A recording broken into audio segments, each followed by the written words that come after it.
আমরা সবাই জানি আমাদেরকে রাসূলুল্লাহ সাল্লাল্লাহু আলাইহি ওয়াসাল্লামকে ভালোবাসতে হবে এবং আমরা যখন আল্লাহ এবং তার রাসূলের উপর ঈমান আনি তখন আমাদের জন্য ফরজ হয়ে যায় আমাদের সব কিছুর আগে তাকে ভালোবাসা। কিন্তু এই ভালোবাসার রাস্তাটা কি? আমরা কিভাবে ওনাকে ভালোবাসতে পারি? আপনি একজন মানুষকে না জেনে তার সম্পর্কে কোনো ধারণা ছাড়া আপনি কিভাবে তাকে ভালোবাসতে পারেন? রাসূলুল্লাহকে জানার প্রধানতম যে পন্থা মুসলমান জাতির সামনে আছে সেটা হচ্ছে তার সিরা পড়া, তার জীবনী পড়া এবং তার জীবন থেকে যে সত্যিকার ব্যাখ্যাগুলো আছে সেই জিনিসপত্রগুলো তুলে আনা। সিরা আমাদের শুধু পড়লেই হবে না, সিরা থেকে হিকমা, শিক্ষা, এই ব্যাপারগুলো আমাদের বাস্তব জীবনে সেটা প্রয়োগ করতে হবে। রাসূলুল্লাহ সাল্লাল্লাহু আলাইহি ওয়াসাল্লামের যে জীবনীগুলো আছে তার মধ্যে অন্যতম সেরা জীবনী গ্রন্থ হলো ডক্টর আলী সাল্লাবির লেখা রউফুর রহিম।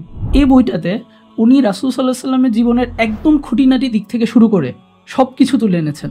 একই সাথে এই বইয়ের অন্যতম একটা ভালো দিক হলো এখানে প্রতিটা চ্যাপ্টারের শুধু নাম দেওয়া আছে তা না, বরং প্রতিটা চ্যাপ্টারের অধীনে যে মেজর ইস্যুগুলো নিয়ে আলোচনা আছে প্রতিটার আলাদা করে সেকশন করে সূচিতে আপনি সেটা শিরোনাম পেয়ে যাবেন। তাই আপনি যখন নতুনভাবে বইটা পড়তে যাবেন, আপনি হয়তো কোনো একটা নির্দিষ্ট বিষয় খুলে পড়তে যাচ্ছেন, আপনি সূচি থেকে শুধু ওই বিষয়টা দেখে সেখানে গিয়ে ব্যাপারটা পড়ে নিতে পারবেন। ডক্টর আলী সাল্লাবির লেখা রউফুর রহিম বইটা 3 খণ্ডের, সব মিলিয়ে এই বইটা 1504 পেজের বই।